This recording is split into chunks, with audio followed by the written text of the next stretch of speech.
ഓ, എന്നാടിയും മാടത്തപ്പെണ്ണെ, നീയും സൺബാത്ത് നടത്തുവാണോ? കാക്കച്ചി, ഞാനും വെയിൽ കൊണ്ട് സൺബാത്ത് നടത്തട്ടെ. ഇവിടെ എങ്ങും ഒരു ബീച്ചൊന്നുമില്ല. വിദേശികളൊക്കെ ബീച്ചിൽ പോയാ. മാടത്തപ്പെണ്ണിന് ഇവിടെയാണേലും കിടക്കാം, ബീച്ചൊന്നും കാണുന്നില്ലല്ലോ. നീയും കിടന്നോടി മാടത്തെ. നമുക്ക് രണ്ടുപേർക്ക് ഇവിടെ ഒരു നല്ല വെയിൽ കൊണ്ട് ചൂട് കൊണ്ട് ഇങ്ങനെ കിടന്നാലത്തെ ഗുണം എന്നാണെന്നറിയാമോ? വിറ്റാമിൻ ഡി കിട്ടും. പിന്നെ നമ്മളെ കടിക്കുന്ന പേനൊക്കെ ഓടി ചത്തു പൊക്കോളും ഈ ചൂട് കാരണം. നീയും കിടന്നോ, നമുക്ക് നോക്കാം. ഇതാണ് ഈ വിദേശികൾക്ക് മാത്രമല്ല നമുക്കും ആകാവുന്നേ. സൂര്യപ്രകാശം വരുമ്പോൾ ഇങ്ങനെ ബീച്ചിൽ പോയാൽ ബീച്ചിൽ കിടക്കാം, വഴി പോയാൽ വഴി കിടക്കാം. മാടത്തെ പെണ്ണും കിടന്നു, ഞാനും കിടക്കുന്നുണ്ട് ചക്ക.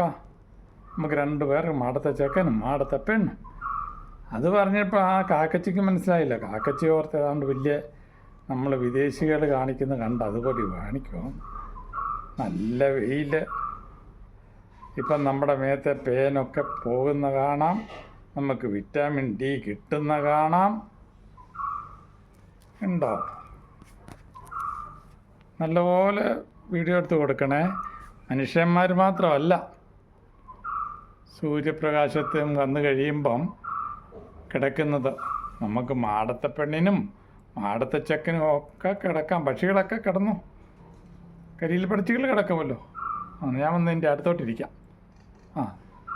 മതിയോടി, ഇനി ശകലം വെള്ളം കുടിക്കട്ടെ. ഇത്രയും നേരം വെയിൽ കൊണ്ടതല്ലേ, തണലത്ത് നിന്നിട്ട് വെള്ളമൊക്കെ കുടിക്കാം. മാടത്തെ ചെക്ക, നമുക്കിവിടെ വെള്ളമുണ്ട്, അത് കുടിച്ചിട്ട് പോവാം.